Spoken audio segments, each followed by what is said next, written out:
அதிமுக தலைமை கழகத்திலிருந்து முக்கிய அறிவிப்பு ஒன்று வெளியாகியுள்ளது. அது குறித்த கூடுதல் தகவல்களை நமது தலைமை செய்தியாளர் ஜெயக்குமார் வழங்க கேட்கலாம். வணக்கம் ஜெயக்குமார், விவரங்களை பதிவு பண்ணுங்க.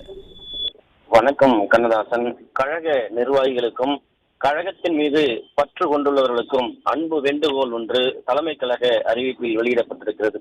தலைமை கழகம் வெளியிட்டிருக்கக்கூடிய அந்த முக்கிய அறிவிப்பில் கழக நிறுவன தலைவர் பொன்மனச்செம்மல், புரட்சி தலைவர் டாக்டர் எம்ஜிஆர், இதய தெய்வம் புரட்சி தலைவி அம்மா ஆகியோர் காலந்தொட்டு இருவரும் தலைவர்களுடைய நல்லாசியோடு தொடர்ந்தும் அனைத்திந்திய அண்ணா திராவிட முன்னேற்ற கழகம் ஒரு கட்டுக்கோப்பான இயக்கம் செயல்பட்டு வருகிறது என்பதை அனைவரும் நன்கு அறிவார்கள் என்று குறிப்பிடப்பட்டிருக்கிறது. கழகத்தின் முக்கிய முடிவுகள் மற்றும் நிலைப்பாடுகள் குறித்தான தகவல்களை கழக தலைமை உரிய நேரத்தில் உரிய முறையில் அவ்வப்போது தெரிவிக்கும் என்று குறிப்பிடப்பட்டிருக்கிறது.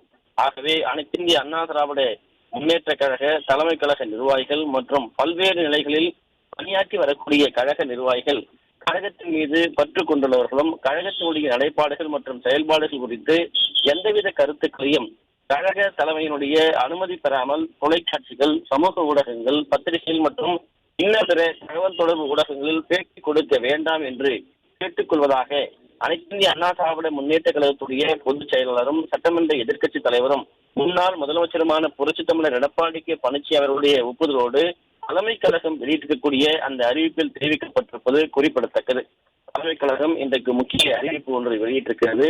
கழக நிர்வாகிகளும் கழகத்தின் மீது பற்று கொண்டவர்களுக்கும் அன்பு வேண்டுகோள் என்று அந்த அறிவிப்பில் தெரிவிக்கப்பட்டிருக்கிறது.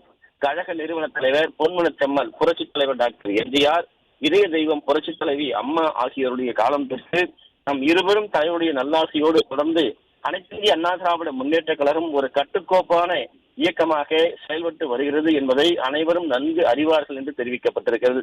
கழகத்தினுடைய முக்கிய முடிவுகள் மற்றும் நிலைப்பாடுகள் குறித்தான தகவல்களை கழக தலைமை உரிய நேரத்தில் உரிய முறையில் அவ்வப்போது தெரிவிக்கும் என்று கூறப்பட்டிருக்கிறது. ஆகவே அனைத்திந்திய அண்ணா திராவிட முன்னேற்ற கழக தலைமை கழக நிர்வாகிகள் மற்றும் பல்வேறு நிலைகளில் பணியாற்றி வரக்கூடிய கழக நிர்வாகிகளும் கழகத்தின் மீது பற்று கொண்டவர்களும் கழகத்தினுடைய நிலைப்பாடு மற்றும் செயல்பாடுகள் குறித்து எந்தவித கருத்துக்களையும் கழகத்தினுடைய தலைமையின் அனுமதி பெறாமல் தொலைக்காட்சிகள், சமூக ஊடகங்கள், பத்திரிகைகள் மற்றும் இன்ன பிற தகவல் தொடர்பு ஊடகங்களுக்கு பேட்டி கொடுக்க வேண்டாம் என்று கேட்டுக்கொள்கிறோம் என்று அனைத்திந்திய அண்ணா திராவிட முன்னேற்ற கழகத்துடைய பொதுச் செயலாளரும் சட்டமன்ற எதிர்க்கட்சி தலைவரும் முன்னாள் முதலமைச்சருமான புரட்சி தமிழர் எடப்பாடி கே பழனிசாமியுடைய ஒப்புதலோடு இந்த அறிவிப்பு வெளியிடப்படுவதாக தலைமை கழகம் தெரிவிக்கப்பட்டிருப்பது குறிப்பிடத்தக்கது.